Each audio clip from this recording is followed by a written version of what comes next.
मेरे प्यारे देशवासियों,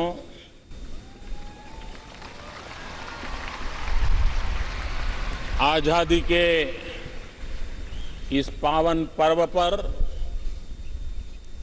125 करोड़ देशवासियों को, विश्व में फैले हुए सभी भारतीयों को लाल किले की प्राचीर से बहुत बहुत शुभकामनाएं देता हूं।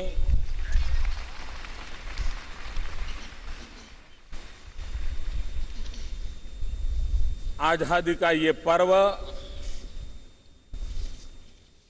70वां वर्ष एक नया संकल्प, नया उमंग, नई ऊर्जा, राष्ट्र को नई ऊंचाइयों पर ले जाने का संकल्प पर्व है।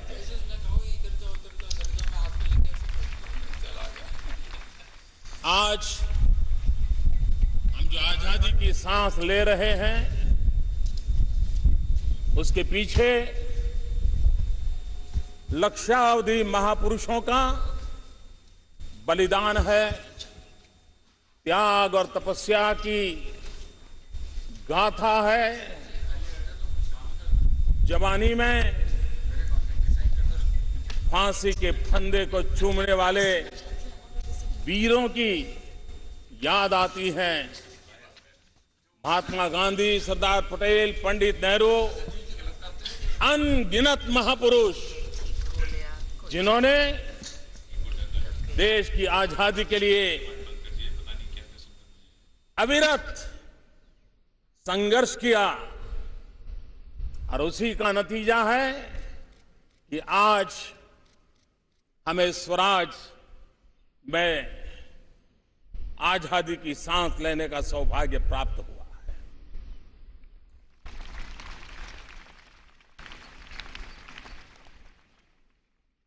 भारत एक चिर पुरातन राष्ट्र है। हजारों साल का इतिहास है, हजारों साल की सांस्कृतिक विरासत है। वेद से विवेकानंद तक, उपनिषद से उपग्रह तक, सुदर्शन चक्रधारी मोहन से लेकर के चरखाधारी मोहन तक, महाभारत के भीम से लेकर के भीमराव तक एक लंबी हमारी इतिहास की यात्रा है, विरासत है। अनेक उतार चढ़ाव इस धरती ने देखे हैं, अनेक पीढ़ियों ने संघर्ष किया है, अनेक पीढ़ियों ने मानव जात को महामूल्य देने के लिए तपस्याएं की है। भारत की उम्र 70 साल नहीं है, लेकिन गुलामी के कालखंड के बाद हमने जो आजादी पाई, एक नई व्यवस्था तक के तहत हमने देश को आगे बढ़ाने का प्रयास किया। ये यात्रा 70 साल की है। सरदार वल्लभ भाई पटेल ने देश को एक किया। अब हम सबका दायित्व है देश को श्रेष्ठ बनाएं। एक भारत श्रेष्ठ भारत का सपना पूरा करने का हम लोगों ने निरंतर प्रयास करना चाहिए। भाइयों बहनों, स्वराज ऐसे नहीं मिला है। जुल्म बेशुमार थे, लेकिन संकल्प अड़िग थे। हर हिंदुस्तानी आजादी के आंदोलन का सिपाही था। हर एक का जज्बा था देश आजाद हो सकता है हर किसी को बलिदान का सौभाग्य नहीं मिला हो सकता है हर किसी को जेल जाने का सौभाग्य न मिला हो, लेकिन हर हिंदुस्तानी संकल्पबद्ध था, महात्मा जी का नेतृत्व था, सशस्त्र क्रांतिकारियों के बलिदान की प्रेरणा थी, और तब जाकर के स्वराज प्राप्त हुआ है। लेकिन अब स्वराज्य को सुराज्य में बदलना, ये 125 करोड़ देशवासियों का संकल्प है।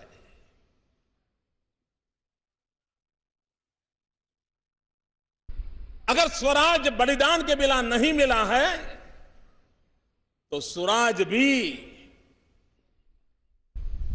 त्याग के बिना, पुरुषार्थ के बिना, पराक्रम के बिना, समर्पण के बिना, अनुशासन के बिना संभव नहीं होता है। और इसलिए 125 करोड़ देशवासियों के सुराज्य के संकल्प को आगे बढ़ाने के लिए अपनी अपनी विशेष जिम्मेवारियों की ओर प्रतिबद्धता से आगे बढ़ना होगा।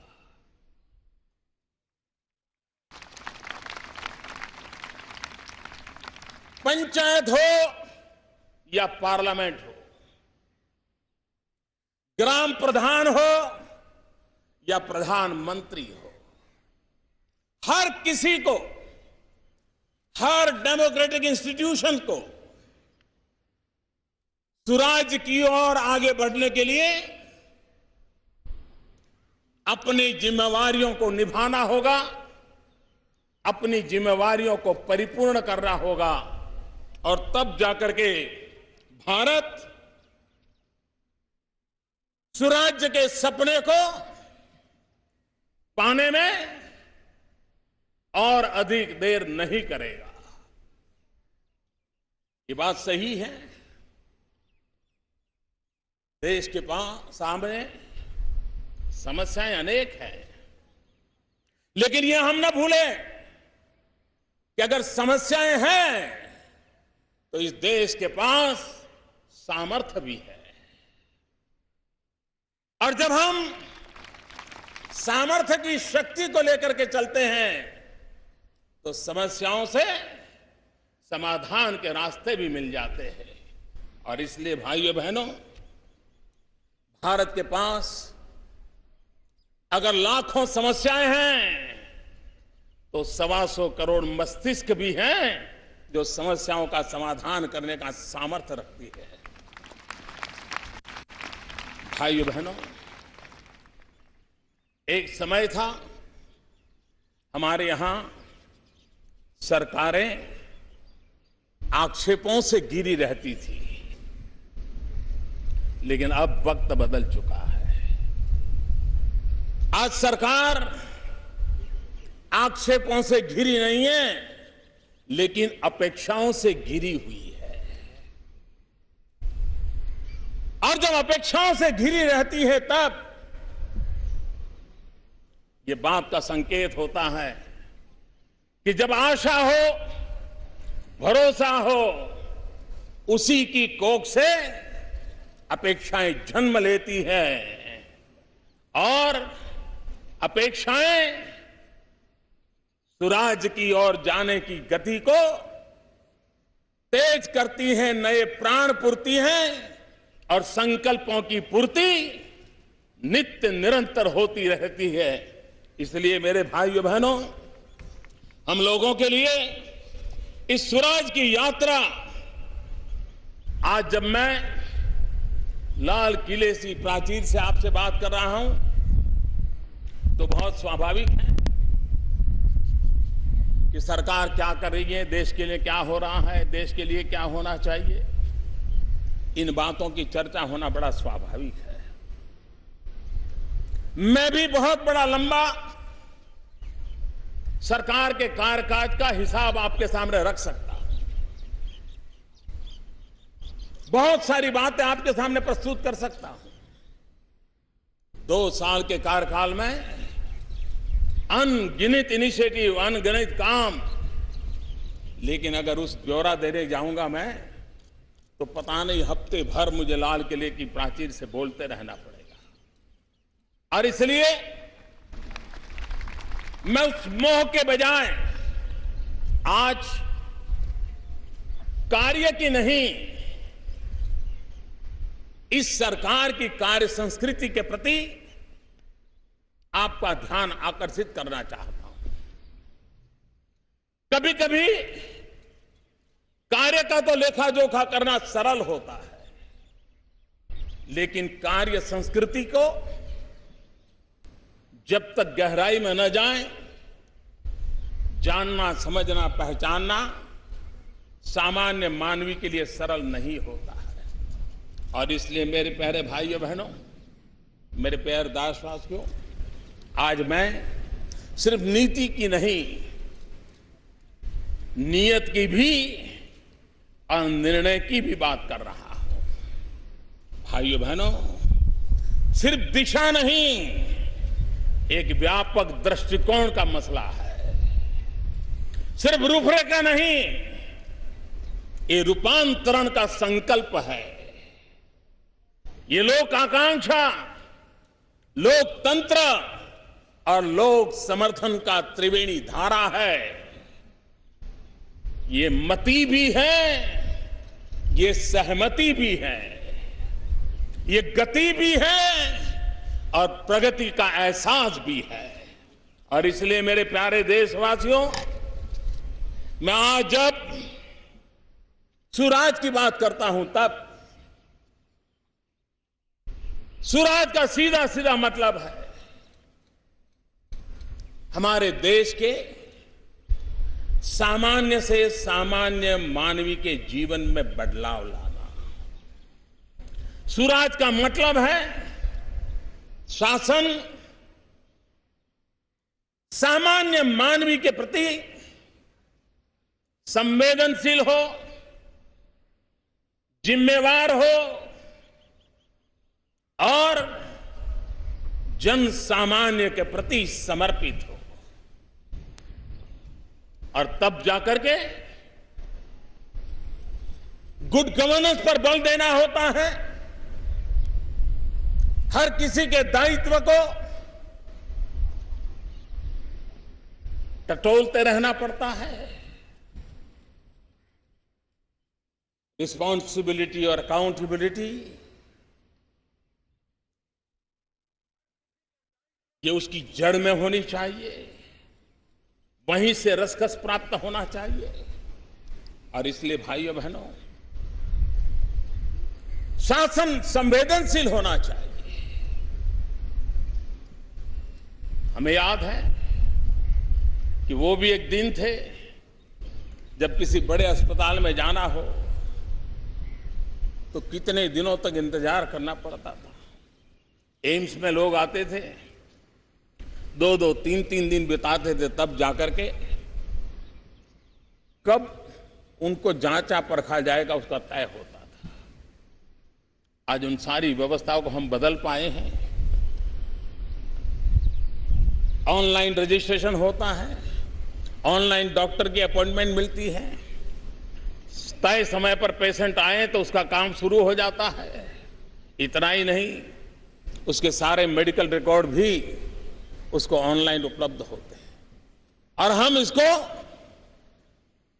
आरोग्य के क्षेत्र में देशव्यापी एक कल्चर के रूप में विकसित करना चाहते हैं।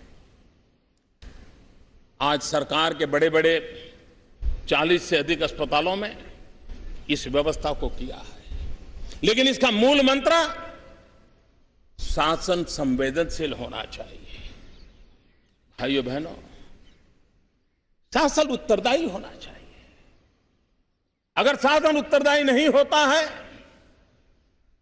तो जन सामान्य की समस्याएं ऐसे की ऐसी लटकी रहती है। बदलाव कैसे आता है?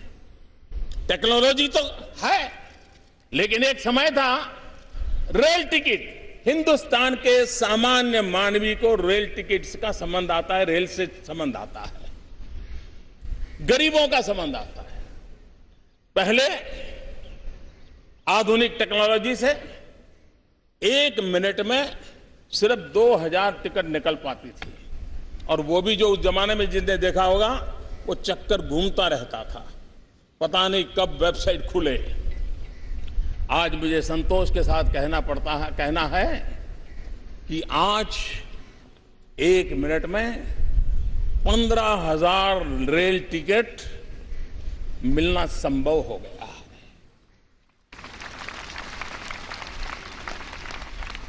एक रिस्पॉन्सिबल गवर्नमेंट सामान्य मानवीय की आवश्यकता और अपेक्षाओं के लिए किस प्रकार के कदम उठाती हैं, सरकार में जवाबदेही होनी चाहिए।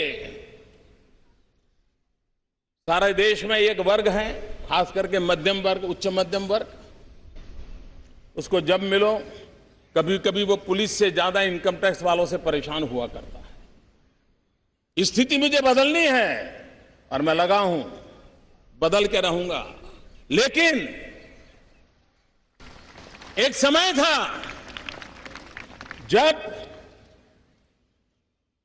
सामान्य ईमानदार नागरिक अपना इनकम टैक्स में पैसा देता था और बेचारा केयरफुली 2 रुपया ज्यादा ही दे देता था।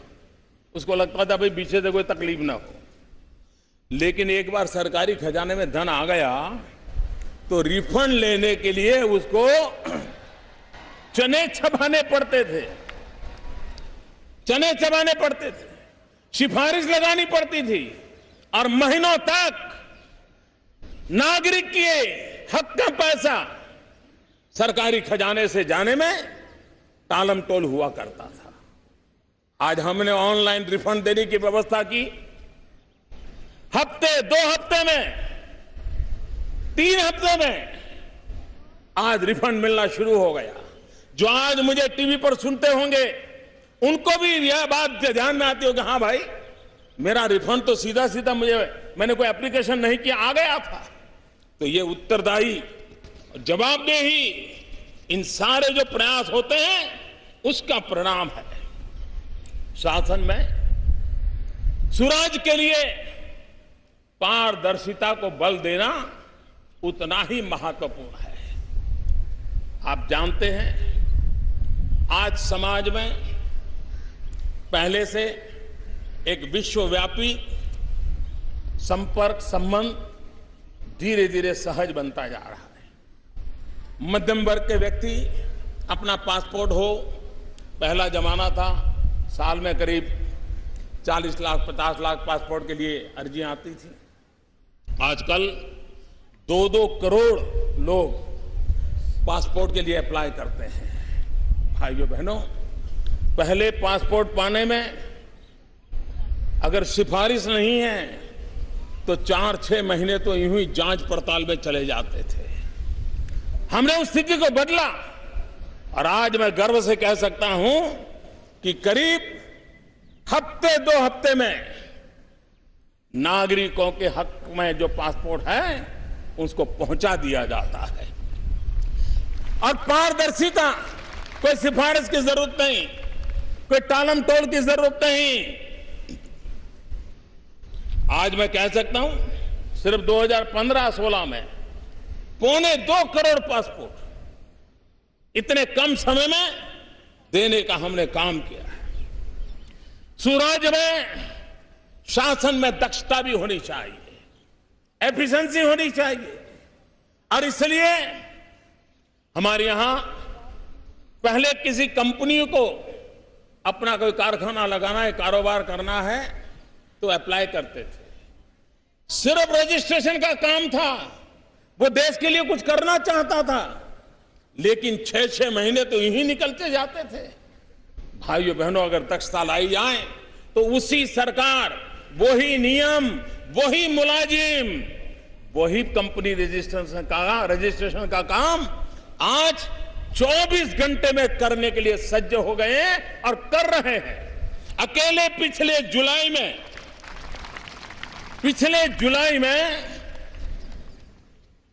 900 से ज्यादा ऐसे रजिस्ट्रेशन का काम उन्होंने कर दिया।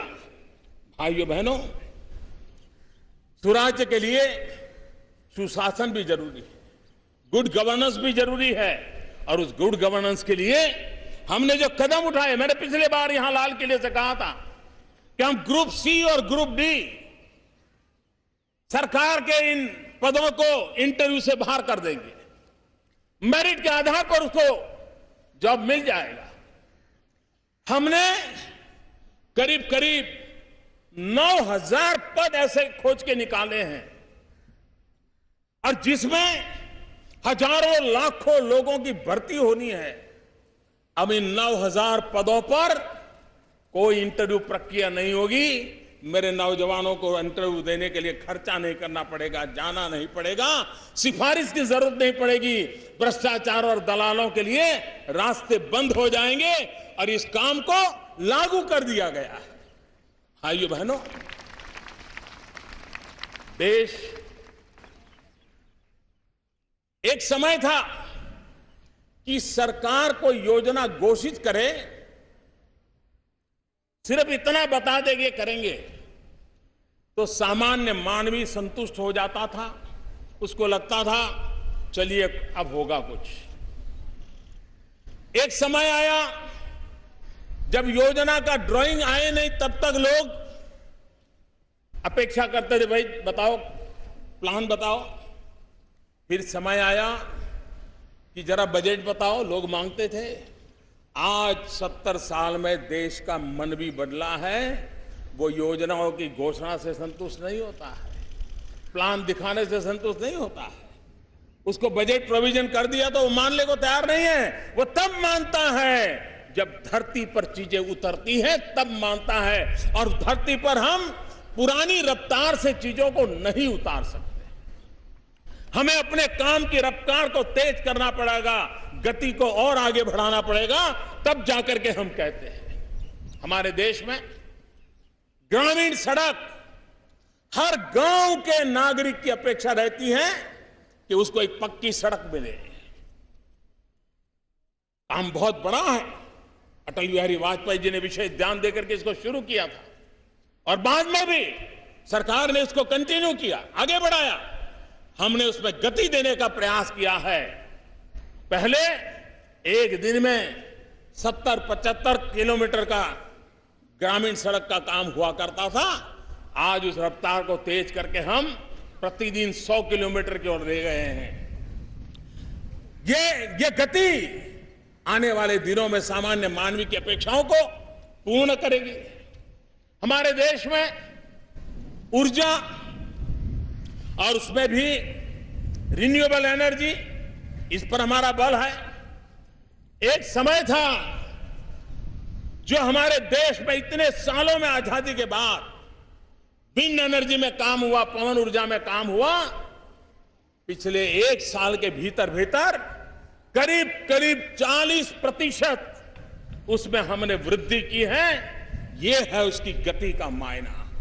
सोलर एनर्जी, पूरा विश्व सोलर एनर्जी की ओर बल दे रहा है। हमने 116% बढ़ोतरी की है। ये बहुत बड़ा, ये इंक्रीमेंटल चेंज नहीं है, ये बहुत बड़ा हाई जंप है। हम चीजों को उसके क्वांटम की दृष्टि से हम आगे बढ़ाना चाहते हैं। हमारे देश में हमारी सरकार बनने के पहले अगर ऊर्जा का उत्पादन है तो ऊर्जा पहुंचाने के लिए ट्रांसमिशन लाइन भी चाहिए और अच्छी ट्रांसमिशन लाइन की व्यवस्था चाहिए। हमारी सरकार बनने के पहले के 2 साल, हमारे पूर्व के 2 साल, एक दिन में, एक साल में करीब 30-35 हजार किलोमीटर ट्रांसमिशन लाइन डाली जाती थी। आज मुझे संतोष के साथ कहना है कि आज ये काम करीब करीब 50,000 किलोमीटर हमने पहुंचाया है। ये गति बढ़ाने का काम किया है। अगर पिछले 10 साल का रेल लाइन कमीशनिंग की बात करें, और कमीशनिंग का मतलब होता है ट्रेन चलने योग्य हो जाना, सारे ट्रायल पूरे हो जाना। पहले 10 साल में 1500 किलोमीटर का हिसाब था और आज मुझे 2 साल में 3500 किलोमीटर का काम करने में हम सफल हुए। ये गति को हम आगे बढ़ा रहे हैं। भाइयों बहनों, आज आधार कार्ड को सरकारी योजनाओं के साथ जोड़ करके डायरेक्ट बेनिफिट के लिए जो भी लीकेजेस उसको रोक करके काम करने पर हम बल दे रहे हैं। पहले की सरकार में सरकारी योजनाओं को आधार से जोड़ने में करीब 4 करोड़ लोगों को जोड़ा पाया था। आज मुझे संतोष के साथ कहना है कि 4 करोड़ पर काम वहां हुआ था, आज हमने 70 करोड़ नागरिकों को आधार और सरकारी योजनाओं के साथ जोड़ने का काम पूरा कर दिया है और जो बाकी हैं उनको भी पूरा करने का काम चल रहा है। हमारे यहां मध्यम वर्ग का मानवी हो, सामान्य मानवी हो, उसको आज जैसे कार घर में हो उसको प्रतिष्ठा का विषय माना जाता है। एक वक्त था कि घर में गैस का चूल्हा हो तो उसको एक स्टैंडर्ड माना जाता है, एक समाज में स्टेटस के रूप में माना जाता था। देश आजाद होने के 60 साल के दरमियान ये रसोई गैस करीब 14 करोड़ लोगों को 60 साल में मिला था। भाइयों बहनों, मुझे बड़ा संतोष है कि एक तरफ 60 साल में 14 करोड़ रसोई गैस के कनेक्शन और हमने 60 सप्ताह में 4 करोड़ नए लोगों को रसोई गैस के कनेक्शन दिए। कहां 60 साल के 14 करोड़ और कहां 60 सप्ताह के 4 करोड़। ये गति है जो सामान्य मानव की जिंदगी में क्वालिटी ऑफ लाइफ में आज बदलाव लाने के लिए संभव है। हमने कानूनों की जंजालों की सफाई का भी काम आरंभ किया है। कानूनों का बोझ सरकार को भी, न्यायपालिका के लिए भी और नागरिक के लिए भी उलझने पैदा करता रहता है। हमने खोजबीन करके करीब 1700 ऐसे कानून निकाले हैं। 1250 करीब ऑलरेडी पार्लियामेंट के द्वारा उसको निरस्त कर दिए हैं और बाकियों को भी निरस्त करने की दिशा में जाकर के उस सफाई अभियान को भी हम चलाना चाहते हैं। भाइयों बहनों, कभी कभी देश में एक स्वभाव बन गया था कि ये काम तो हो सकता है, ये काम तो नहीं हो सकता है, भाई अभी तो नहीं होगा, कभी होगा तो पता नहीं। निराशा ये हमारा मिजाज बनता जा रहा था। इसको ब्रेक थ्रू करना, शासन में ऊर्जा भरना और जब कोई सिद्धि दिखती है तो उत्साह भी बढ़ता है, ऊर्जा भी बढ़ती है, संकल्प भी बड़ा शार्प हो जाता है और परिणाम भी निकट नजर आने लग जाते हैं। भाइयों बहनों, हमने जब प्रधानमंत्री जनधन योजना एक प्रकार से असंभव काम था। इतने सालों से बैंक थी, सरकारें थी, राष्ट्रीयकरण हो चुका था, लेकिन सामान्य व्यक्ति देश की अर्थव्यवस्था की मुख्य धारा का हिस्सा नहीं बन पाता था। भाइयों बहनों, 21 करोड़ परिवारों को, 21 करोड़ नागरिकों को जनधन योजना में जोड़ करके असंभव को संभव हुआ। और यह संभव ये सरकार के खजाने में, सरकार की क्रेडिट का विषय नहीं है, ये 125 करोड़ देशवासियों ने किया है। और इसलिए मैं इस काम को करने के लिए मेरे 125 करोड़ देशवासियों का नमन करता हूं। आज हिंदुस्तान के गांवों में नारी गौरव का अभियान, उसका एक महत्वपूर्ण पहलू है, खुले में शौच बंद होना चाहिए, गांव में टॉयलेट बनना चाहिए। पहली बार जब मुझे लाल किले की प्राचीर से आप सबके दर्शन करने का सौभाग्य मिला था, उस दिन मैंने अपनी भावना को व्यक्त किया था कि मेरा देश ऐसे कैसे हो सकता है। आज मैं कह सकता हूं कि इतने कम समय में हिंदुस्तान के गांवों में 2 करोड़ से ज्यादा शौचालय बन चुके हैं। 70,000 से अधिक गांव आज खुले में शौच जाने की परंपरा से मुक्त हो चुके हैं। सामान्य जीवन में बदलाव लाने की दिशा में हम काम कर रहे हैं। इसी लाल किले की प्राचीर से मैंने पिछले साल कहा था कि 1000 दिन में हम उन 18,000 गांवों में जहां बिजली नहीं पहुंची है, आजादी के 70 साल होने जा रहे हैं, उन्होंने अब तक बिजली नहीं दी, 18वीं शताब्दी में जीने के लिए वो मजबूर हुआ करते थे।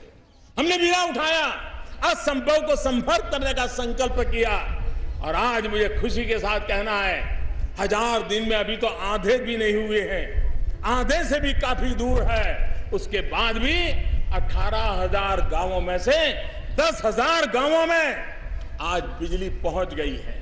और मुझे बताया गया कि उनमें से कई गांव हैं जो आज पहली बार टीवी पर ये भारत के आजादी के जश्न को वहां बैठे बैठे देख रहे हैं। मैं उन गांवों को भी आज यहां से विशेष शुभकामनाएं देता हूं। भाइयों बहनों, आपको हैरानी होगी, दिल्ली से सिर्फ 3 घंटे की दूरी पर हम यात्रा करें तो 3 घंटे लगेंगे। दिल्ली से 3 घंटे की दूरी पर हाथरस इलाके में एक गांव नगला फटेला,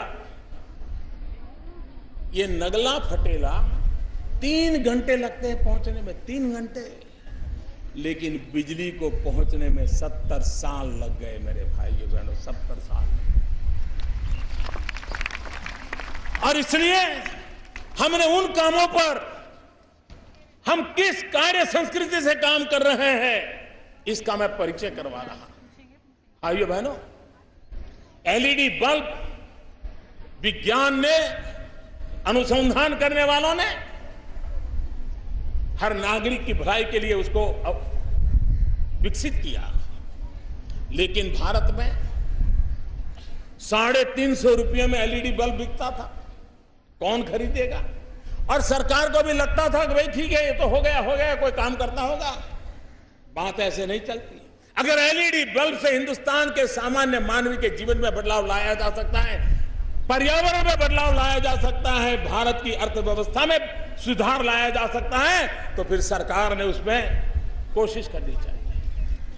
सरकार का स्वभाव रहता है, जहां टांग न अड़ानी चाहिए वहां अड़ा देता है, और जहां अड़ानी चाहिए वहां अड़ा नहीं देता, भाग जाता है।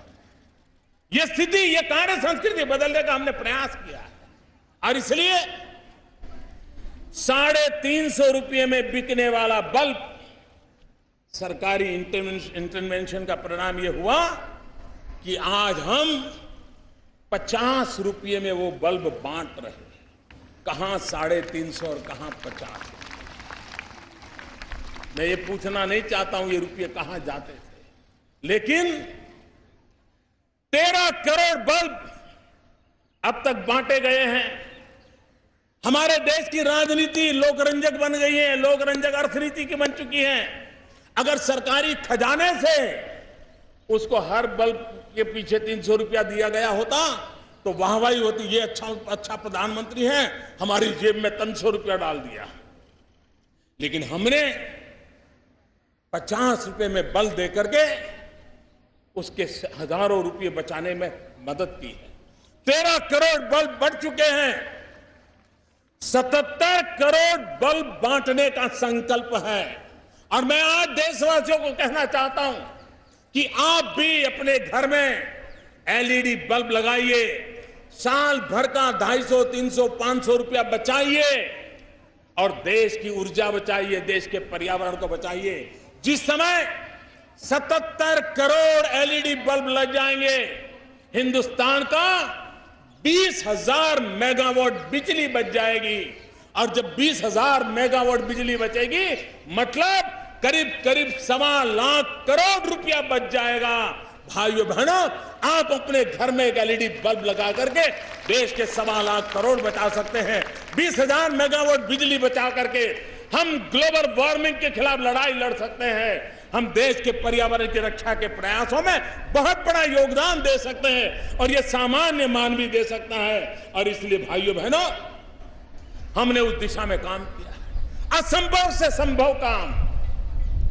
आपको मालूम है, हम ऊर्जा पर, पेट्रोलियम प्रोडक्ट पर विश्व के अन्य देशों पर निर्भर है और इसके कारण लंबे काल के एग्रीमेंट हुए हैं ताकि हमें लंबे अरसे तक निश्चित दाम से चीजें मिलती रहे।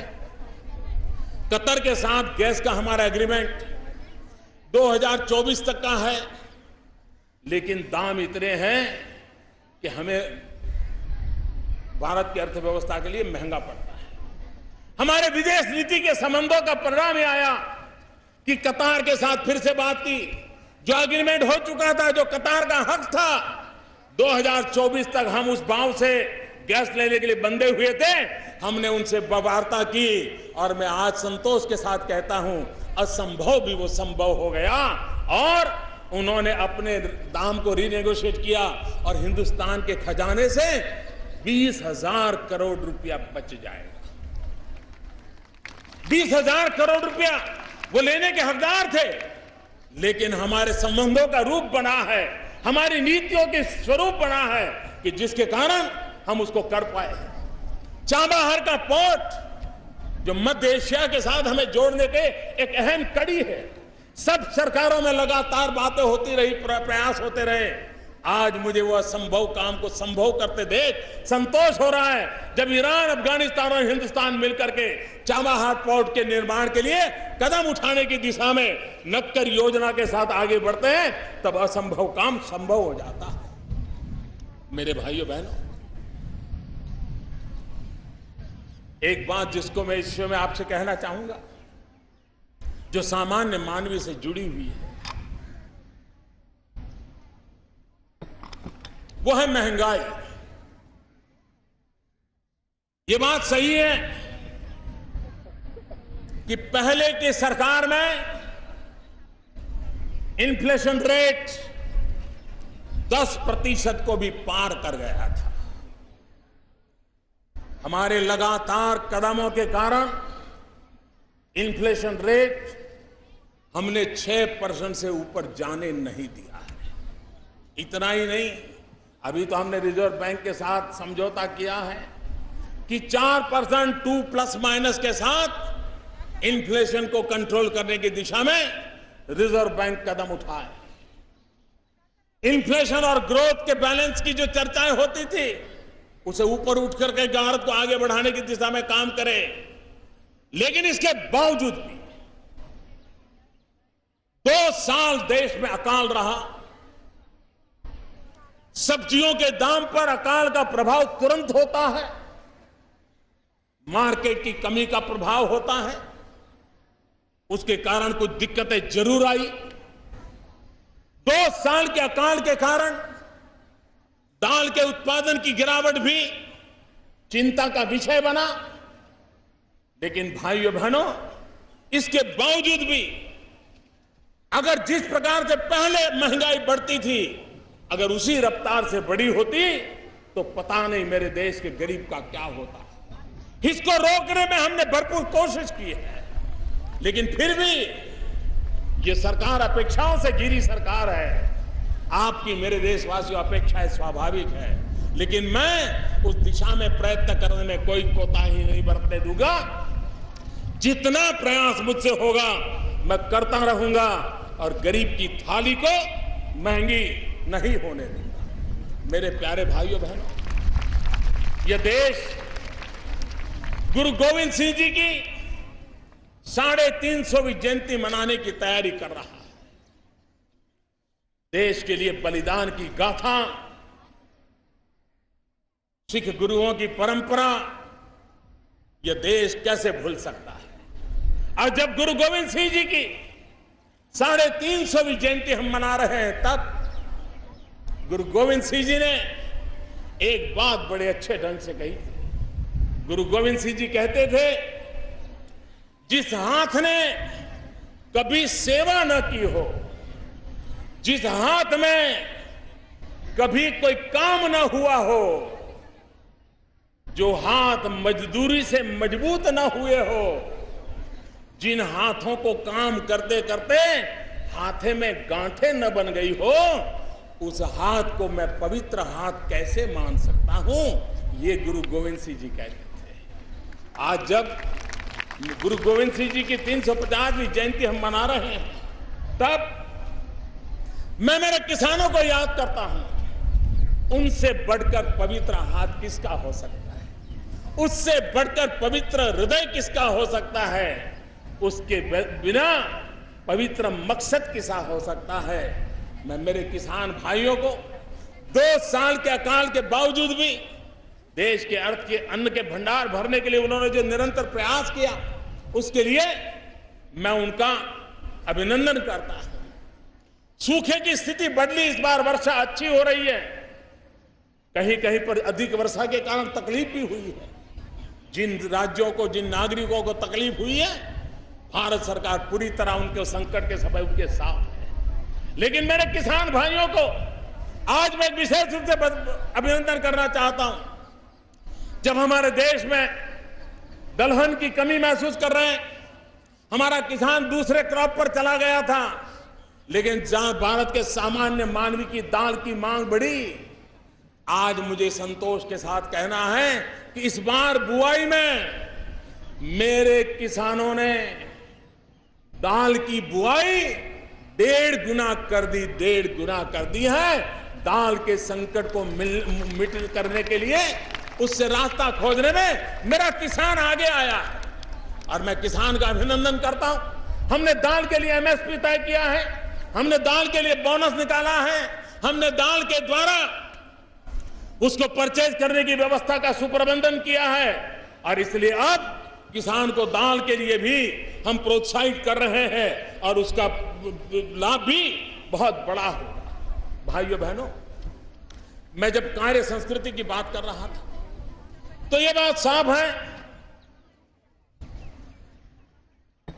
कि हम चीजों को टुकड़ों में नहीं देखते हैं, हम चीजों को एक समग्रता में देखते हैं, इंटीग्रेटेड देखते हैं। और इंटीग्रेटेड चीजों के तहत सिर्फ एग्रीकल्चर लीजिए, हमने किस प्रकार से ऐसी कार्य संस्कृति को विकसित किया है जिसकी एक पूरी चेन कितना बड़ा परिणाम दे सकती है।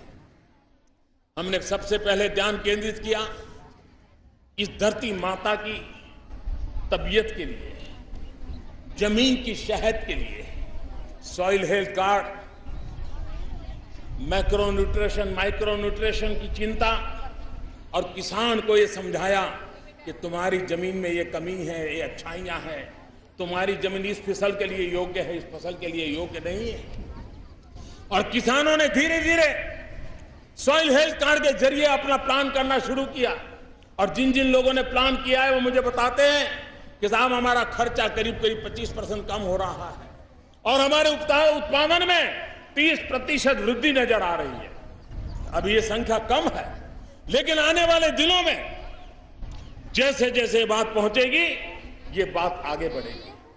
किसान को जमीन है, अगर उसको पानी मिल जाए तो मेरे देश के किसान की ताकत है, वो मिट्टी में से सोना पैदा कर सकता है। यह ताकत मेरे देश के किसान में है और इसलिए हमने जल प्रबंधन पर बल दिया है, जल सिंचन पर बल दिया है, जल संरक्षण पर बल दिया है।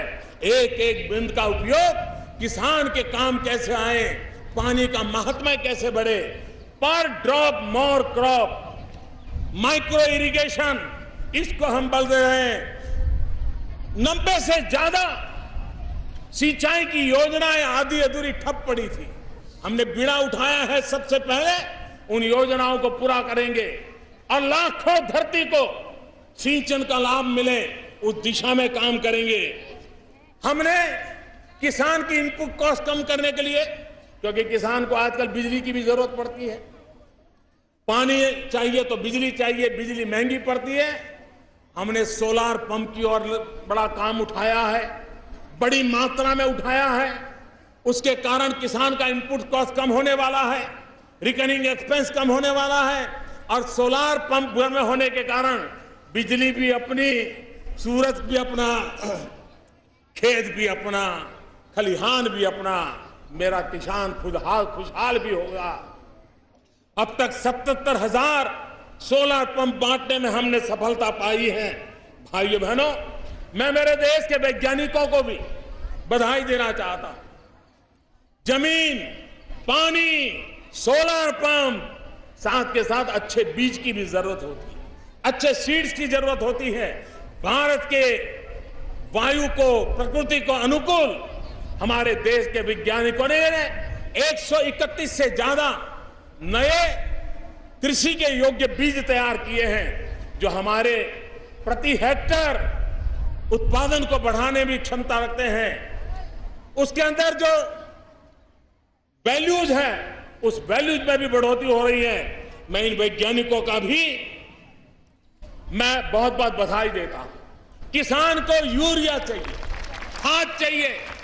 एक जमाना था खाद पाने के लिए ब्लैक मार्केटिंग होता था, एक जमाना था खाद पाने के लिए पुलिस लाठीचार्ज करती थी, एक जमाना था कि इंसान खाद के अभाव में अपनी आंखों के सामने बर्बाद होता हुआ अपनी फसल देख रहा था। भाइयों बहनों, खाद की कमी ये बीते हुए दिनों का विषय बन गया, इतिहास के गर्भ में गया लगाया। आज हमने खाद की कमी, सबसे ज्यादा खाद का उत्पादन करने में हम सफल हुए हैं। भाइयों बहनों, इस खाद के उत्पादन के कारण किसानों को आवश्यकता के अनुसार समय पर खाद मिलने की संभावना है। उसी प्रकार से हमने फसल बीमा योजना बनाई, प्रधानमंत्री फसल बीमा योजना। किसान को जमीन से लेकर के उत्पादित चीजों तक उसकी रक्षा करना। पहली बार कम से कम प्रीमियम से अधिक से अधिक, और वो भी गारंटी के साथ फसल बीमा योजना देने का काम भाइयों बहनों हमने किया है। हमने फसल के उत्पादन को 15 लाख टन अन्न के संरक्षण के लिए नए गोदामों का निर्माण किया है। हमारे देश में किसान का भला तब होगा जब हम वैल्यू एडिशन की तरफ जाएंगे, और वैल्यू एडिशन की ओर जाने के लिए हमने पहली बार फूड प्रोसेसिंग को विशेष रूप से बल दिया है। 100% फॉरेन डायरेक्ट इन्वेस्टमेंट को हमने प्रोत्साहित किया है, जिसके कारण कृषि आधारित उद्योगों को बल मिलेगा। और कृषि आधारित उद्योगों को जब बल मिलेगा तो मेरे भाइयों बहनों, मुझे विश्वास है कि हमारे किसान को, और जो मेरा सपना है 2022 में किसान की इनकम को डबल करना, ये चीजें हैं जिसके द्वारा ये संभव होने वाला है। और उसके लिए हमने एक के बाद एक कदम उठाए। भाइयों बहनों, हमारे देश में एक परंपरा बन गई, सरकारों ने अपनी पहचान बनाने के लिए तो बहुत कुछ किया, और हमारे देश का जिस प्रकार का स्वभाव है, एकाध लोकरंजक काम कर दो, एकाध लोक लुभावना काम कर दो, सरकारी खजाने को खाली कर दो, सरकार की एक पहचान बनाने की परंपरा रही है। भाइयों बहनों, मैंने अपने आप को इस मोह से दूर रखने का भरपूर प्रयास किया, और इसलिए एक टोटल ट्रांसफॉर्मेशन, ट्रांसपेरेंसी के साथ ट्रांसफॉर्मेशन, रिफॉर्म, परफॉर्म, ट्रांसफॉर्म, उस मंत्र को लेकर के हमने एक के बाद एक चीजें और हर रेंज में करने का हमने प्रयास किया है। भाइयों बहनों, हमें सरकार की पहचान बनाने से ज्यादा मेरे हिंदुस्तान की पहचान कैसी बने उस पर बल है। दल की पहचान बने या न बने, देश की पहचान बननी चाहिए। देश की पहचान बनेगी तो आने वाली सदियों तक, हमारी आने वाली पीढ़ियों तक उसका लाभ होने वाला है। और इसलिए हमने सरकार की पहचान को प्राथमिकता नहीं दी है, देश की पहचान को प्राथमिकता दी है। आज हम रेलवे में, आप देखते होंगे हमारा काम की रेंज क्या है। एक तरफ रेल में हम बायो टॉयलेट की भी चर्चा करते हैं, तो दूसरी तरफ बुलेट ट्रेन को भी लाने का सपना देखते हैं। हम एक तरफ किसान के लिए सॉइल हेल्थ कार्ड की चर्चा करते हैं, तो दूसरी तरफ हम सैटेलाइट और स्पेस टेक्नोलॉजी की दिशा में भी आगे बढ़ना चाहते हैं। हम स्टैंड अप इंडिया की बात करते हैं, तो हम स्टार्टअप इंडिया के लिए और कदम उठाते हैं। हम सिंबोलिज्म की जगह पर सब्सटेंस पर बल दे रहे हैं। हम आइसोलेटेड डेवलपमेंट की जगह पर इंटीग्रेटेड डेवलपमेंट की ओर बल दे रहे हैं। हम एंटाइटलमेंट को से छोड़ करके एम्पावरमेंट पर ध्यान बल दे रहे हैं। और जब देश एम्पावर होता है तो मेरे भाइयों बहनों, हमारे देश में नई योजनाएं घोषित करने से सरकारी पहचान बन जाती है, लेकिन पुरानी योजनाएं वो ऐसे लुढ़क जाती है। सरकार एक कंटिन्यूटी होती है। अगर पहले की सरकारों ने भी कोई काम किया है तो देश का भला इसमें है कि उसकी कुछ कमियां जरूर दूर करें, लेकिन उस काम को आगे बढ़ाना चाहिए। ये आपकी सरकार था, हम नहीं करेंगे तो हमारी सरकारें करेंगे, ये अहंकार लोकतंत्र में नहीं चलता है। और इसलिए हमने सर झुका करके पुरानी सरकारों के काम को भी उतनी ही तवज्जो दी है, और ये हमारी कार्य संस्कृति का परिचायक है। क्योंकि देश अखंड अविरत व्यवस्था है और उस व्यवस्था को हम चलाना चाहते हैं। और उसी के तहत मैंने एक प्रगति कार्यक्रम चलाता हूं, हर महीने खुद रिव्यू करता हूं, खुद बैठता हूं।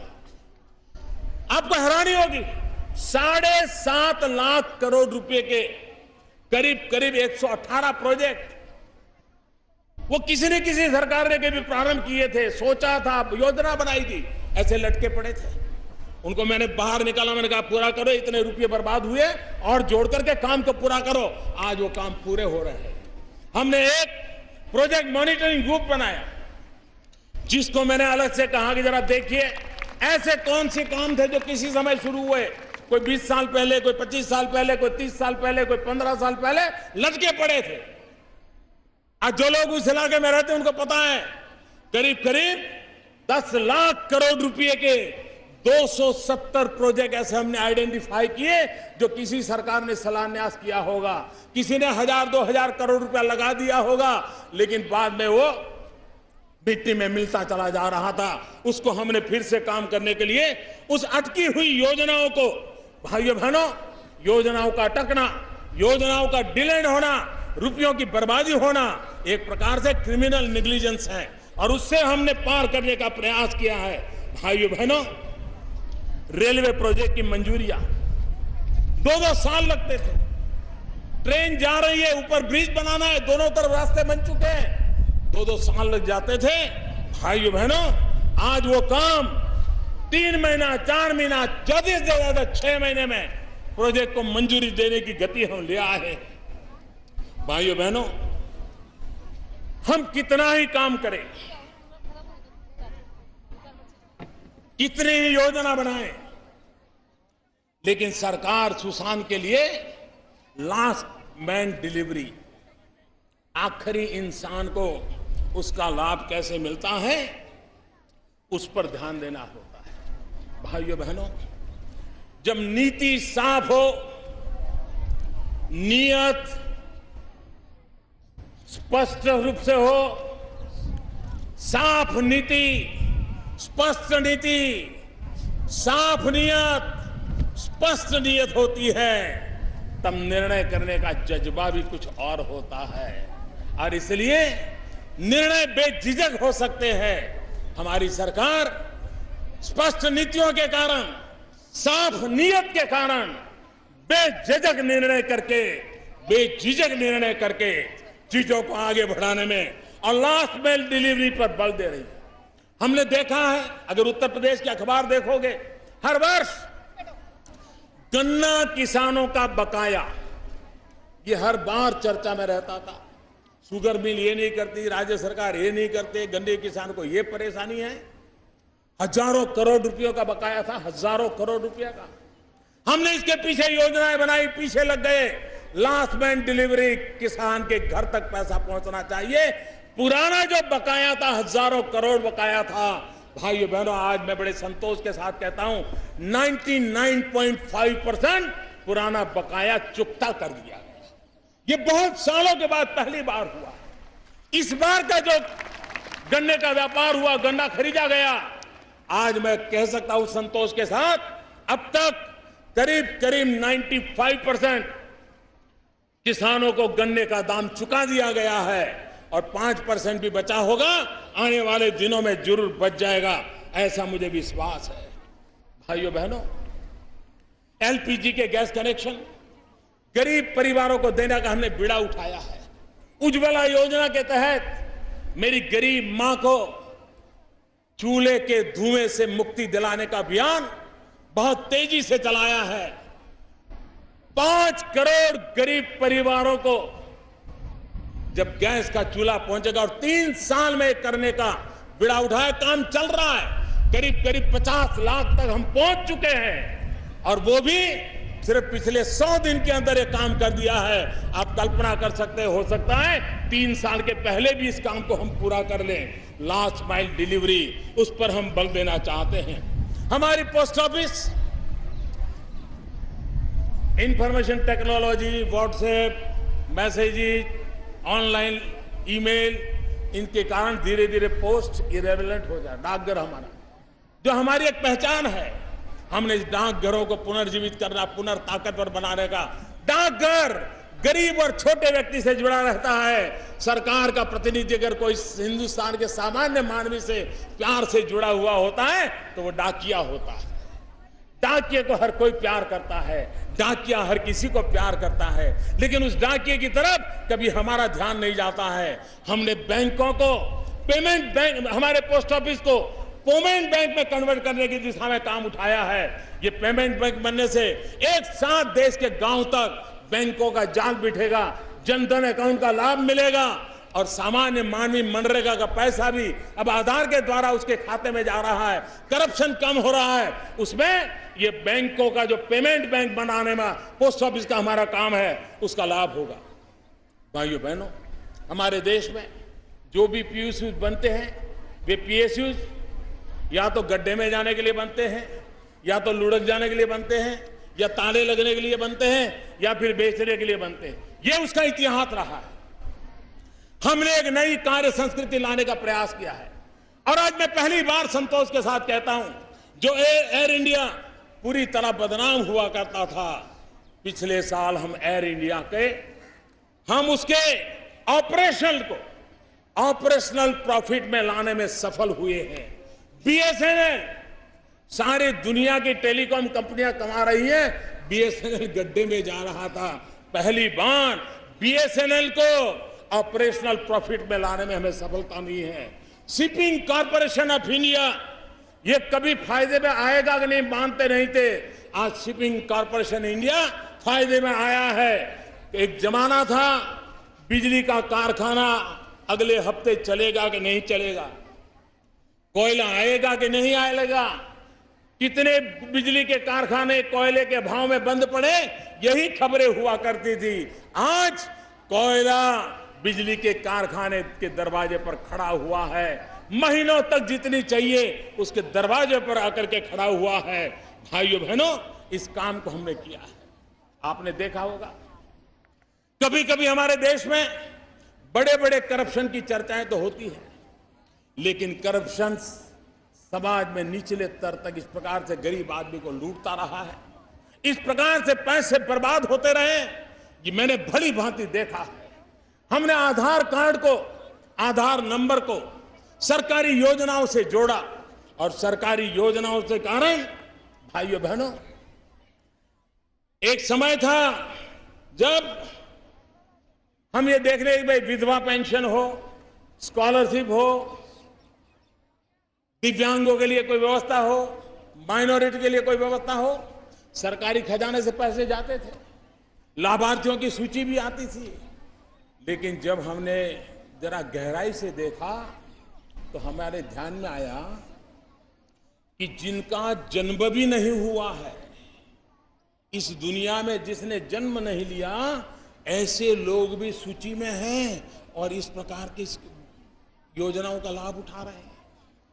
ये बिचौलिए अरबों खरबों रुपया निकाल देते थे और कभी किसी का ध्यान नहीं जाता था। इस आधार व्यवस्था के तहत हमने ऐसी सारे बिचौलियों को बाहर किया, पैसा डायरेक्ट किया और अनुभव आया कि करोड़ों लोग ऐसे मिले हैं कि जो है ही नहीं, लेकिन रुपये जाते थे, अरबों खरबों रुपया जाते थे।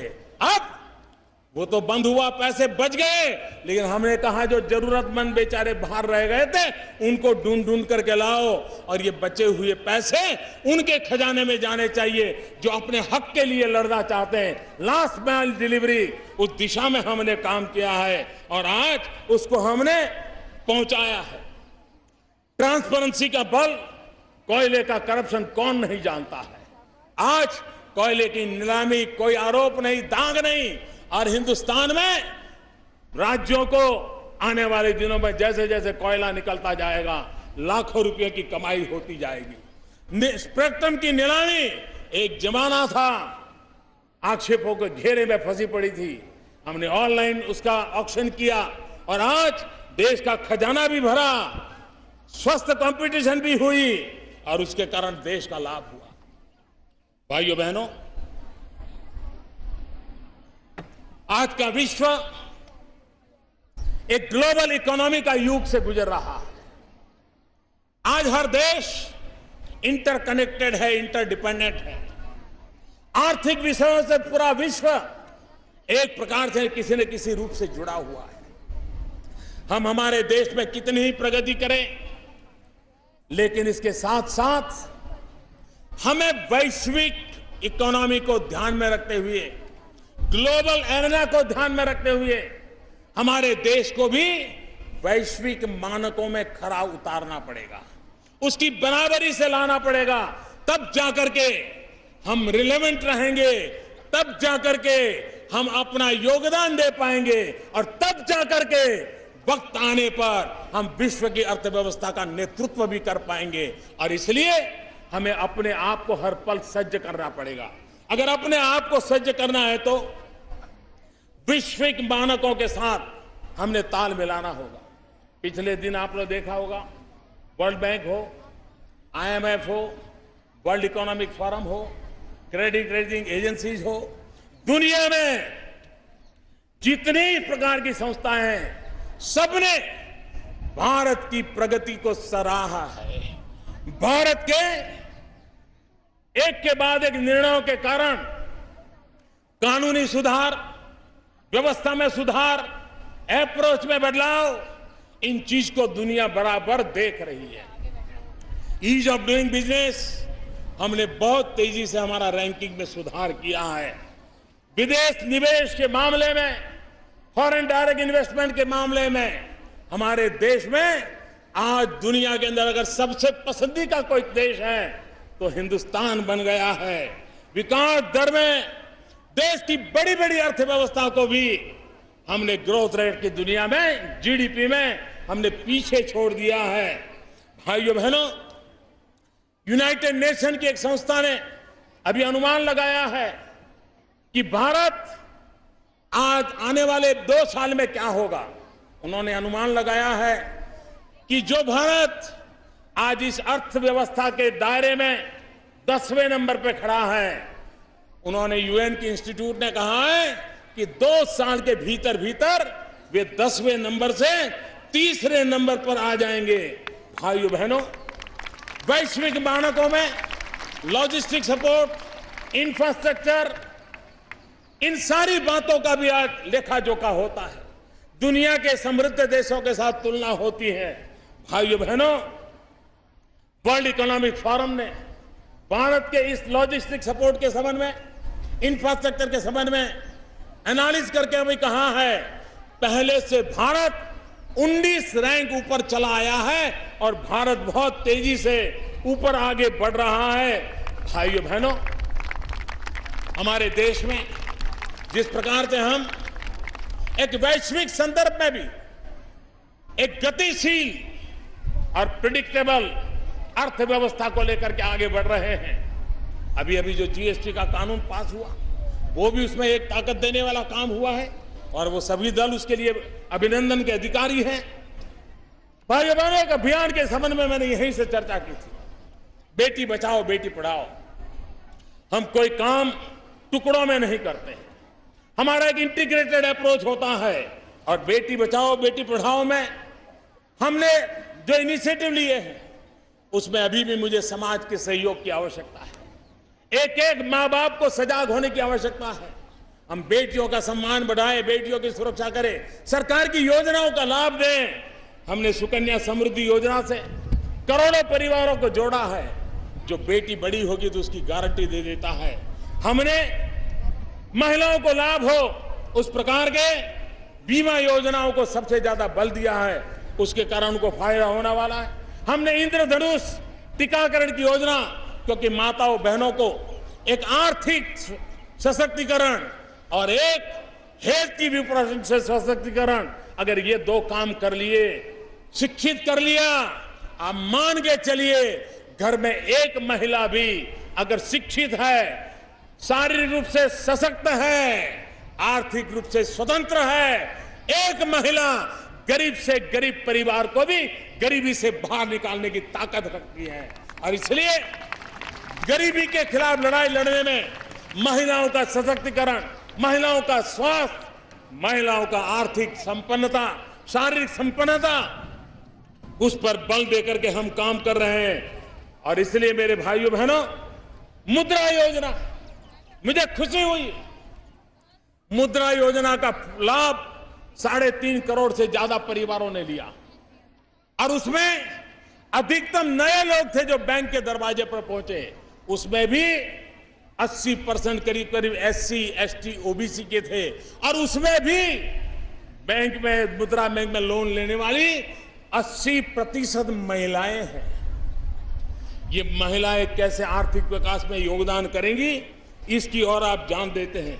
भाइयों बहनों, पिछले हफ्ते हमने निर्णय किया, जो हमारी माताएं बहनें आज विकास यात्रा में भागीदार बनी हैं, लेकिन प्रसूति के बाद उसको छुट्टी चाहिए। पहले वो छुट्टी कम मिलती थी, अब हमें ये छुट्टी 26 हफ्ते की कर दी है, ताकि मां अपने बेटे का लालन पालन भी कर सके।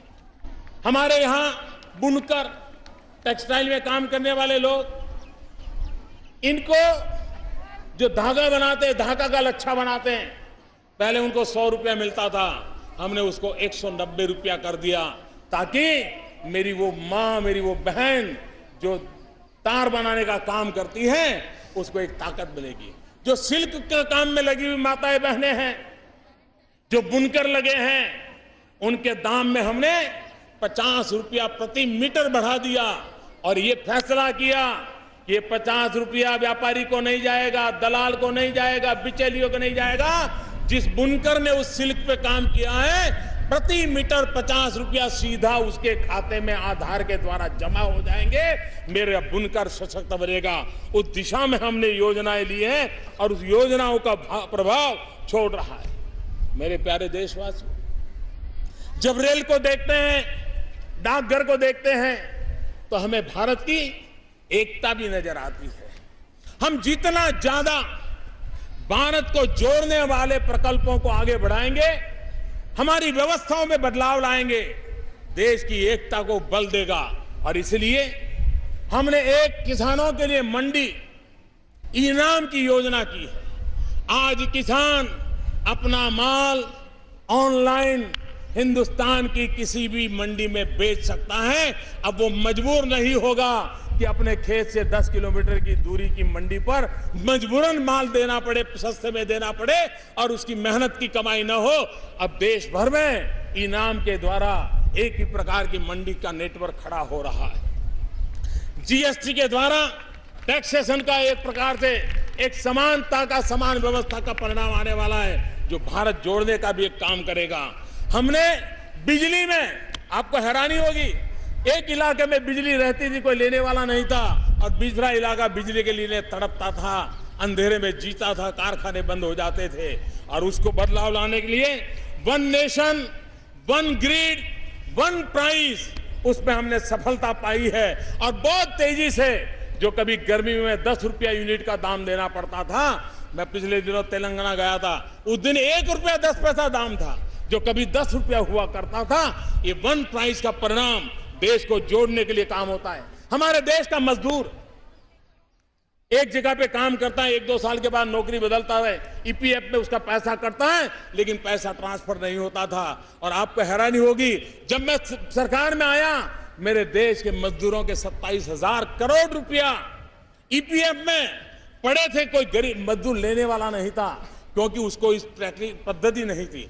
हमने इस समस्या का समाधान करने के लिए एक यूनिवर्सल अकाउंट नंबर दिया हमारे मजदूरों को, और उसके कारण अब उसके पैसे वो जहां जाएगा, ईपीएफ का फंड ट्रांसफर होगा, मजदूर जब रिटायर्ड होगा तो उसके रुपये उसके हाथ जाएंगे, किसी सरकारी खजाने में सड़ते नहीं पड़े रहेंगे। उस काम को हमने किया है।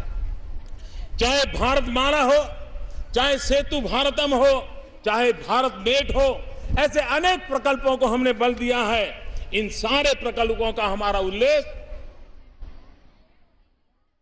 भारत को जोड़ने की दिशा में भी हो, भारत के आर्थिक विकास की दिशा में भी हो, उस दिशा में काम कर रहे हैं। भाइयों बहनों, ये वर्ष अनेक प्रकार से महत्व का है। देश दक्षिण के संत श्रीमान रामानुजाचार्य जी की 1000वीं जयंती मना रहा है। देश महात्मा गांधी के गुरु श्रीमद राजचंद्र जी जिनको 150वीं जयंती मना रहा है। देश गुरु गोविंद सिंह जी के 350 सालवीं जयंती मना रहा है। देश पंडित दीनदयाल उपाध्याय जी की शताब्दी का वर्ष मना रहा है। आज जब मैं रामानुजाचार्य जी को याद करता हूं तो एक बात मैं कहना चाहता हूं, 1000 साल पहले आज जब सामाजिक तनाव देखते हैं तो रामानुजाचार्य जी संत पुरुष, उन्होंने देश को क्या संदेश दिया था।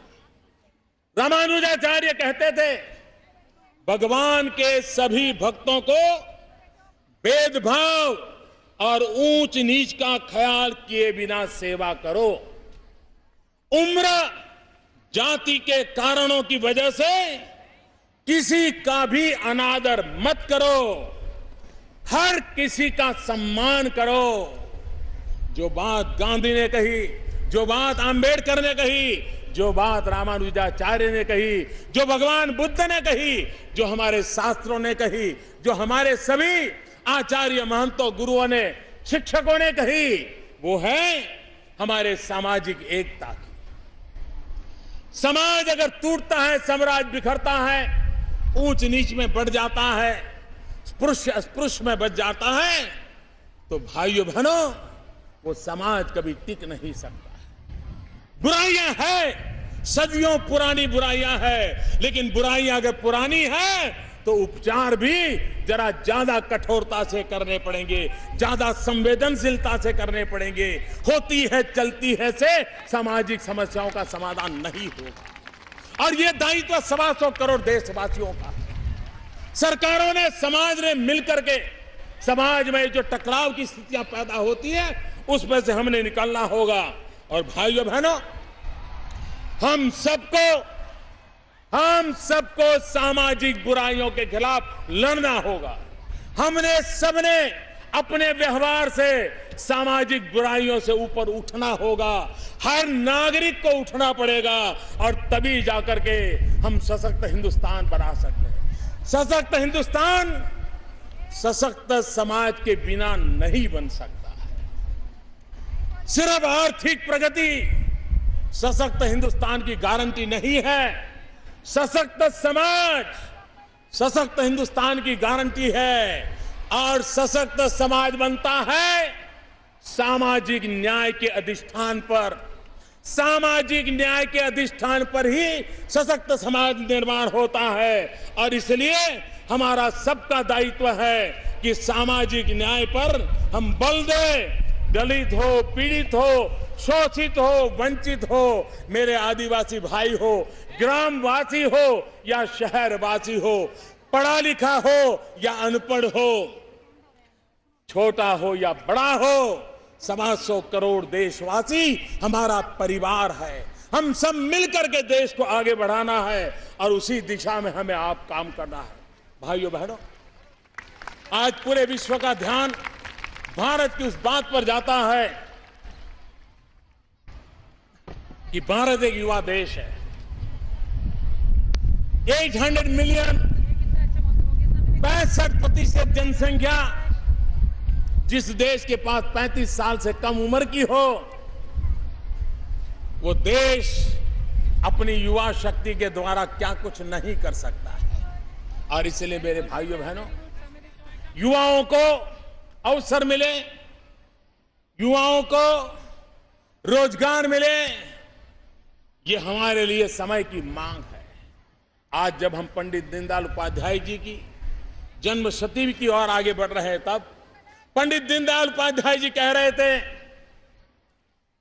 जो महात्मा गांधी की भी विचार थे कि आखिरी मानवीय का कल्याण, पंडित दीनदयाल उपाध्याय अंत्योदय के विचार को लेकर के चले थे।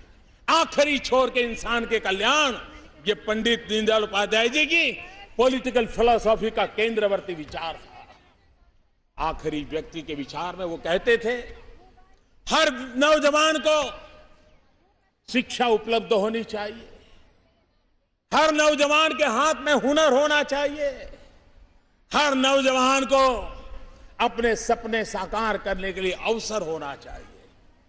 पंडित दीनदयाल जी के उन सपनों को पूरा करने के लिए, देश के 100 मिलियन युवाओं के आशा आकांक्षाओं की पूर्ति के लिए हमने अनेक इनिशिएटिव लिए हैं। जिस प्रकार से सड़क बढ़ रही है, देश में सबसे ज्यादा गाड़ियों का उत्पादन हो रहा है, देश में सबसे ज्यादा सॉफ्टवेयर निर्यात हो रहा है, देश में 50 से ज्यादा नई मोबाइल की फैक्ट्रियां लगी हैं। ये सारी बातें नौजवानों के लिए अवसर देती है। अगर 2 करोड़ टॉयलेट बनते हैं तो उसने किसी न किसी को रोजगार दिया है। कहीं से सीमेंट लिया है, कहीं से लोहा लिया है, कहीं से लकड़ी का काम हुआ है। काम का व्याप जितना बढ़ेगा, रोजगार की संभावनाएं बढ़ेगी। आज हमने उस दिशा में बल दिया है। उसी प्रकार से कोटि कोटि युवकों को हाथ में हुनर हो, स्किल डेवलपमेंट को मिशन के रूप में काम कर रहे हैं। हमने एक ऐसा कानून बदला, दिखने में बहुत छोटा है, model shop and establishment act. हमने राज्यों को एडवाइजरी भेजी है कि क्या कारण है कि बड़े बड़े मॉल तो 365 दिन चले, रात को 12 बजे तक चले, लेकिन गांव में एक छोटा सा दुकान चलाने वाले को शाम के बाद दुकान बंद कर दी। हर गरीब से गरीब व्यक्ति भी दुकान चलाता है, उसको 365 दिन मौका देना चाहिए। क्या कारण है हमारी बहनों को रात को काम करने का अवसर न दिया जाए? हमने कानूनन व्यवस्था की है, रात को भी हमारी बहनें काम पर जा सकती हैं। उनकी सुरक्षा का और व्यवस्था का प्रबंध होना चाहिए, लेकिन काम का अवसर मिलना चाहिए। ये चीजें हैं जो रोजगार बढ़ाने वाली चीजें हैं। और भाइयों बहनों, हमारी इस दिशा में कोशिश है कि हम करने के लिए तैयार है। भाइयों बहनों, हम वे इंसान हैं, ये वो सरकार है। हम चीजों को टालने में विश्वास नहीं करते, हम टालना नहीं टकराना जानते हैं। और इसलिए जब तक हम समस्याओं को सामने होकर के भिड़ते नहीं है, नहीं होता। हमारे देश में, मेरे देश के लिए जीने मरने वाले सेना के जवान, आज हम आजादी का जश्न मनाते हैं। कोई मेरा जवान सीमा पर गोलियों को झेलने के लिए तैयार खड़ा होगा, कोई बंकरों में बैठा होगा, कोई कभी अपनी रक्षाबंधन पर अपनी बहन को भी नहीं मिल पाता होगा। फौज में, सेना में कितने जवान काम कर रहे हैं। अरे आजादी के बाद 33,000 से ज्यादा हमारे पुलिस के जवानों का बलिदान हुआ। हम क्यों भूल जाए उनको? हम उनको कैसे भूल सकते हैं? यही तो लोग हैं जिनके कारण हम सुख चैन की जिंदगी जी सकते हैं। और इसलिए ये पर्व उनके भी नमन करना का है। और कई वर्षों से 1 रैंक 1 पेंशन का मसला लटका पड़ा था। हम टालने वालों में से नहीं, हम टकराने वालों में। हमने उसको पूरा किया। 1 रैंक 1 पेंशन हर हिंदुस्तान के फौजी के घर में खुशहाली पहुंचा दी। इस काम को किया। हमारे देश के लोगों की भावना थी। नेताजी सुभाष बाबू की फाइलें लोगों के सामने खुले। आज मैं सर झुका करके कहता हूं कि जो काम असंभव था, टालने में टाला जा रहा था, जो भी होगा, हमने उन फाइलों को खोलने का निर्णय कर दिया। परिवार को बुला करके फाइलें रख दी और वो निरंतर प्रक्रिया आज भी जारी है। दुनिया के देशों को भी मैंने कहा है कि आपके यहां जो फाइलें हैं, आप उसको खोलिए, दीजिए। हिंदुस्तान को सुभाष बाबू और भारत के इतिहास को जानने का हक है। उस दिशा में हमने काम किया। बांग्लादेश, जिस दिन हिंदुस्तान का विभाजन हुआ, तब से लेकर के सीमा विवाद चले हैं। बांग्लादेश बना, तब से हमारा सीमा विवाद चला है। कई दशक चले गए। भाइयों बहनों, सभी दलों ने मिलकर के भारत बांग्लादेश की सीमा विवाद का निपटारा कर दिया। संविधान में भी हमने बल दे दिया। भाइयों बहनों, मध्यम वर्ग का व्यक्ति अपना मकान बनाना चाहता है, फ्लैट लेना चाहता है, लेकिन बिल्डरों की जमात वो बड़ा अच्छा प्रिंटेड बुकलेट दिखाते हैं, वो भी बेचारा उसमें जुड़ जाता है। उसको टेक्निकल नॉलेज तो होता नहीं, पैसे देता रहता है, समय के अंदर मकान नहीं मिलता है। जो कहां गया वो मकान नहीं मिलता है। मध्यम वर्ग के व्यक्ति के जीवन में एक बार ही तो मकान बना होता है, पूरी पूंजी लगा देता है। भाइयों बहनों, हमने रियल एस्टेट बिल ला करके नकेल डाल दी है ताकि मध्यम वर्ग का परिवार, जो भी व्यक्ति अपना घर का घर बनाना चाहता होगा, आज उसको कोई रुकावट नहीं आएगी। इन कामों को करने की दिशा में हमने काम किया है। भाइयों बहनों, मैंने पहले ही कहा, श्रीमद राजचंद्र जी जिनकी 150वीं जयंती है, महात्मा गांधी उन्हें अपना गुरु मानते थे और श्रीमद राजचंद्र जी के साथ जब वो साउथ अफ्रीका में थे तब भी श्रीमद राजचंद्र जी के साथ पत्र व्यवहार करते थे।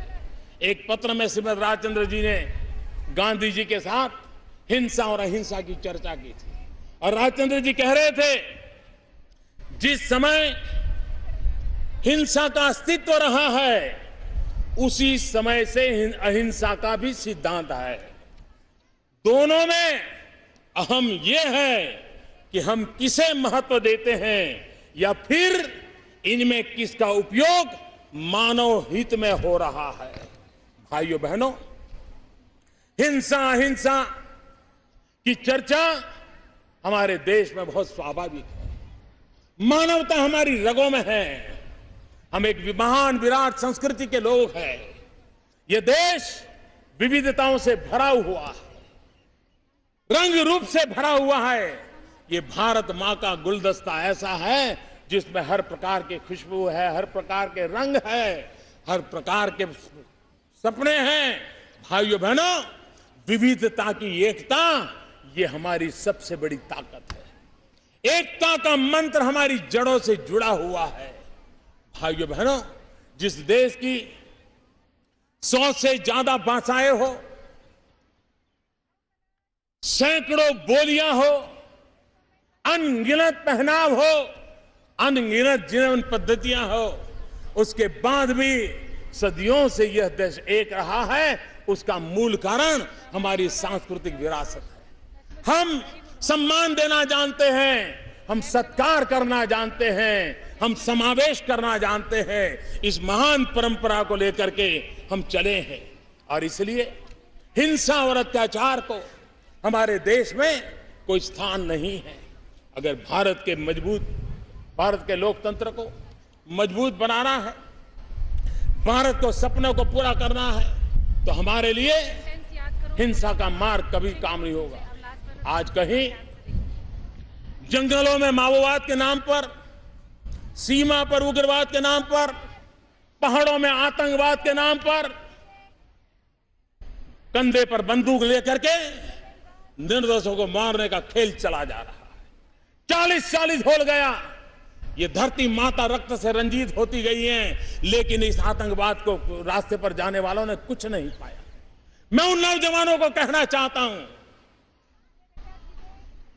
यह देश हिंसा को कभी सहन नहीं करेगा। यह देश आतंकवाद को कभी नहीं सहन करेगा। यह देश आतंकवाद के सामने कभी झुकेगा नहीं, माओवाद के सामने कभी झुका नहीं। लेकिन मैं उन नौजवानों को कहता हूं, अभी भी समय है, लौट आइए, अपने मां बाप के सपनों की ओर देखिए, अपने मां बाप की आशा आकांक्षाओं की ओर देखिए, मुख्य धारा में आइए, एक सुख चैन की जिंदगी जिए। हिंसा का रास्ता कभी किसी का भला नहीं करता है। भाइयों बहनों, हम जब विदेश नीति की बातें करते हैं, मैं उसका लंबा चौड़ा जिक्र करना नहीं चाहता, लेकिन जिस दिन हमने शपथ लिया था, 4 देशों के नेताओं को बुलाया था। हमारा संदेश साफ था कि हम सभी देश, अड़ोस पड़ोस के हम सभी देश, हम सबकी एक सामान्य कॉमन अगर प्रॉब्लम है तो वो हमारा सबसे बड़ी कॉमन चुनौती है गरीबी। आओ हम मिलकर के गरीबी से लड़े। अपनों से लड़ाई लड़के हम तबाह तो हो चुके हैं, लेकिन अगर गरीबी से लड़ेंगे तो हम तबाही से निकल करके समृद्धि की ओर चल पड़ेंगे। और इसलिए मैं सभी पड़ोसियों को गरीबी से लड़ने के लिए निमंत्रण देता हूं। हमारे देश के नागरिकों को, हर देश के नागरिकों को गरीबी से मुक्ति दिलाना, इससे बड़ी कोई आजादी नहीं हो सकती। गरीबी से आजादी, इससे बड़ी कोई आजादी नहीं हो सकती है। हमारा कोई भी पड़ोसी देश का नागरिक जब गरीबी से आजाद होगा तब हिंदुस्तान कितनी खुशी अनुभव करेगा, चाहे वो हमारे पड़ोसी देश का गरीब गरीबी से आजादी पाता हो। भाइयों बहनों, मानवता की प्रेरणा से पले बड़े लोग कैसे होते हैं और आतंकवाद को पुरस्कार देने वाले लोग कैसे होते हैं, मैं विश्व के सामने दो चित्र रखना चाहता हूं, दो घटनाएं उनके सामने रखना चाहता हूं और मैं विश्व को कहता हूं, मानवता में विश्वास करने वाले लोगों को कहता हूं कि जरा तराजू से तोल के देखिए। वो एक घटना जब पेशावर में आतंकवादियों ने निर्दोष बच्चों को स्कूल में मौत के घाट उतार दिया। घटना पेशावर में हुई थी, घटना आतंकवादी थी, निर्दोष बालकों का रक्त बहाया गया था, ज्ञान के मंदिर को रक्त रंजित कर दिया था, निर्दोष बच्चों को मार दिया गया था। यह हिंदुस्तान, संसद की आंखों में आंसू थे, भारत की हर स्कूल रो रही थी, भारत का हर बच्चा पेशावर के बच्चों की मौत से सदमा अनुभव कर रहा था, उसकी आंखों से आंसू सूखते नहीं थे। आतंकवाद से मरने वाला पेशावर का बच्चा भी हमें दर्द देता था, दुख देता था। यह है हमारी मानवता से पली बड़ी संस्कृति की प्रेरणा, यही है हमारी मानवता। लेकिन और तरफ देख लीजिए कि जब आतंकवादियों को ग्लोरीफाई करने का काम हो रहा है, जहां आतंकवादी घटना में निर्दोष लोग मारे जाएं तो जश्न मनाए जाते हैं। ये कैसा आतंकवाद से प्रेरित जीवन है, कैसे आतंकवाद से प्रेरित सरकारों की रचनाएं हैं, ये दो भेद दुनिया भली भांति समझ लेगी, इतना मेरे लिए काफी है। मैं आज लाल किले की प्राचीर से कुछ लोगों का विशेष अभिनंदन और आभार व्यक्त करना चाहता हूं। पिछले कुछ दिनों से बलूचिस्तान के लोगों ने, गिलगिट के लोगों ने, पाक ऑक्युपाइड कश्मीर के लोगों ने, वहां के नागरिकों ने जिस प्रकार से मुझे बहुत बहुत धन्यवाद दिया है, जिस प्रकार से मेरा आभार व्यक्त किया है, मेरे प्रति उन्होंने जो सद्भावना जताई है, दूर दूर बैठे हुए लोग, जिस धरती को मैंने देखा नहीं है, जिन लोगों को विषय में मेरी कभी मुलाकात नहीं हुई है, लेकिन ऐसे दूर सुदूर बैठे हुए लोग हिंदुस्तान के एक प्रधानमंत्री को अभिनंदन करते हैं, उसका आदर करते हैं, तो मेरे 125 करोड़ देशवासियों का आनंद है, वो मेरे 125 करोड़ देशवासियों का सम्मान है। और इसलिए ये सम्मान का भाव, धन्यवाद का भाव करने वाले बलूचिस्तान के लोगों का, गिलगिट के लोगों का, पाक के कब्जे वाले कश्मीर के लोगों का मैं आज तहे दिल से आभार व्यक्त करना चाहता हूं। भाइयों बहनों, आज जब हम आजादी का 70 साल मना रहे हैं, तब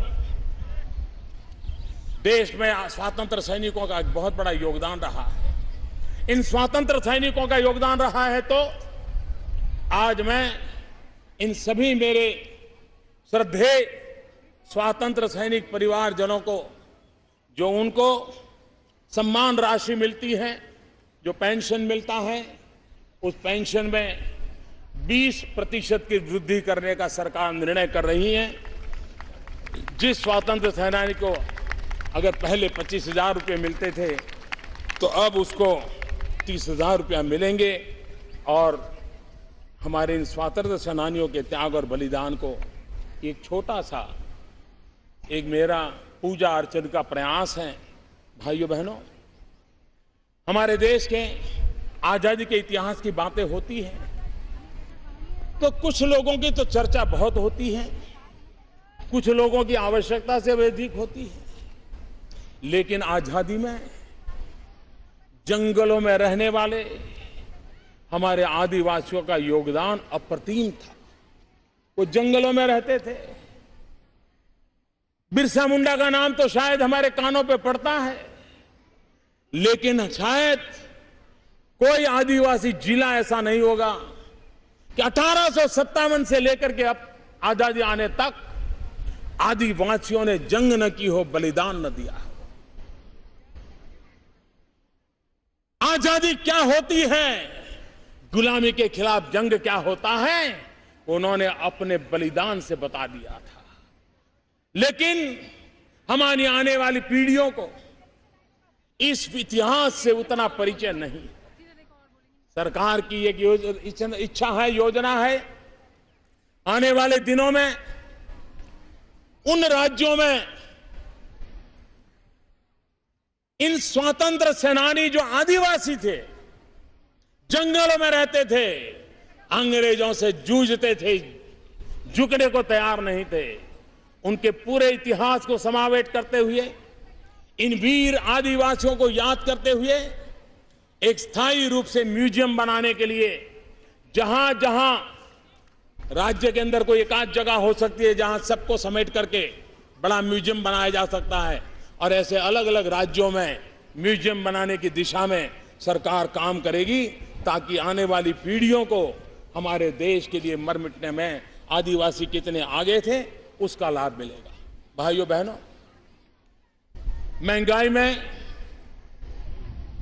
कुछ चीजों की चर्चाएं तो बहुत होती है, लेकिन हम अनुभव कर रहे हैं कि गरीब के घर में अगर बीमारी आ जाए तो उसकी पूरी अर्थरचना समाप्त हो जाती है। बेटी की शादी तक रुक जाती है, बच्चों की पढ़ाई पर अटक जाती हैं, कभी शाम को खाना भी नहीं मिलता है। आरोग्य सेवाएं महंगी होती जा रही है, और इसलिए मैं आज लाल किले की प्राचीर से गरीबी की रेखा के नीचे जीने वाले मेरे इन परिवारों के आरोग्य के लिए सरकार एक अहम कदम उठाने जा रही है।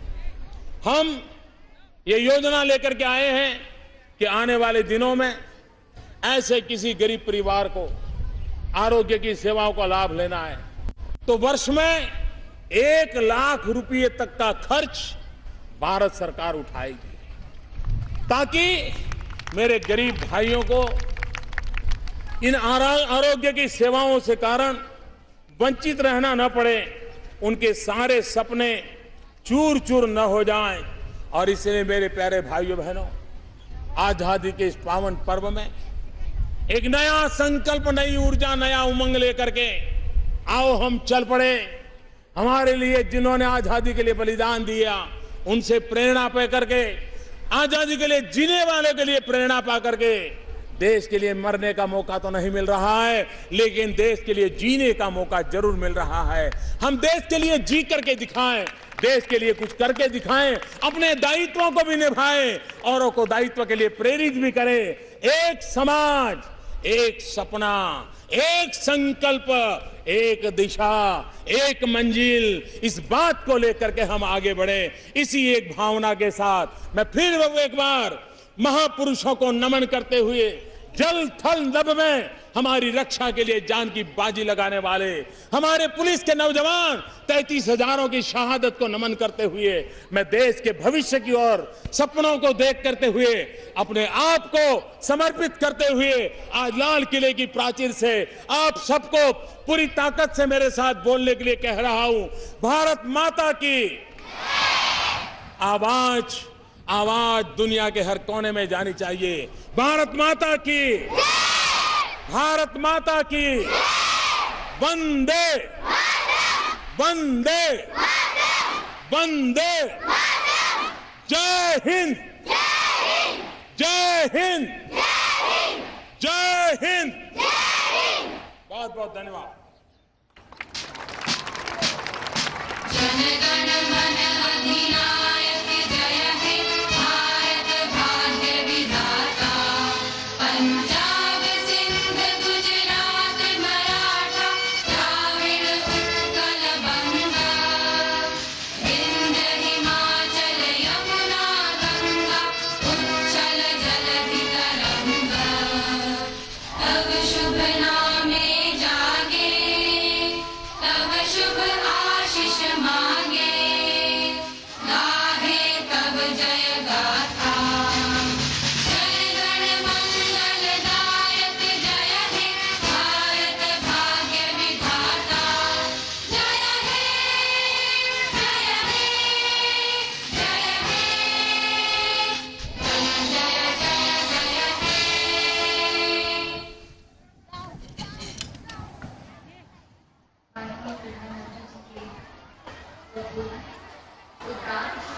और उद्घोष में ये छात्रों की तरफ से